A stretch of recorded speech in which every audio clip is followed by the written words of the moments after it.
Which soundbite is more pleasing to your ear? A or B? Why do we perceive that first interval to be more pleasing?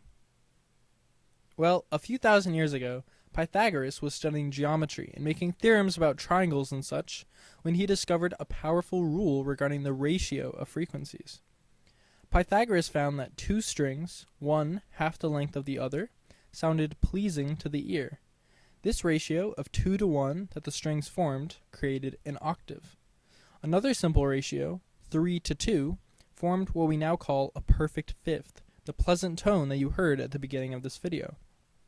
These simple ratios create pleasant sounding intervals, while more complex ratios, such as 243 to 128, form harsher intervals like the major seventh. These ratio rules act as the building blocks of 12-tone temperament and thus Western harmony. Due to these properties of frequency, we can use one of these ratios to assign a rhythm, such as 3 against 2.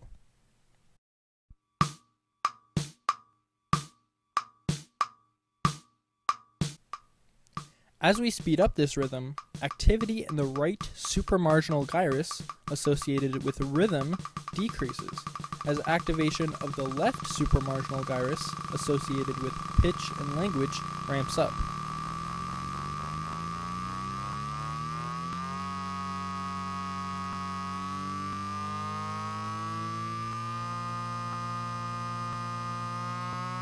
This ratio of frequencies now synchronizes to form what we perceive as a perfect fifth.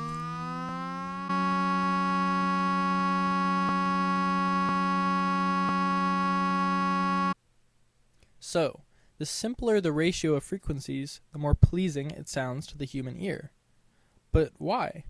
Well, there are competing theories as to which neurological processes contribute to the perception of these intervals, but it all comes down to our pattern-hungry brains. In the cochlea, there are different sensory inner hair cells near each other that can sense different tones but then send them to the same interneuron. This interneuron fires when it receives a signal, then must recharge, resulting in a consistent train of electrical pulses sent to the temporal lobe, which assigns meaning to what we hear via pattern recognition. One theory states that simpler ratios result in more overlap between frequencies, allowing their signals to reach that interneuron at the same time and travel together, thus allowing the temporal lobe to recognize a pattern, making it more pleasing to the ear. More complex ratios result in less overlap in frequency, resulting in a delay of sensory signals, leading to the frequencies traveling to the temporal lobe separately, thus not letting the temporal lobe recognize any patterns. So it turns out when you heard that first, more pleasing interval, A, your inner hair sensory cells sensed more overlapping frequencies, and thus had more interneuron firing that consisted of both tones at the same time.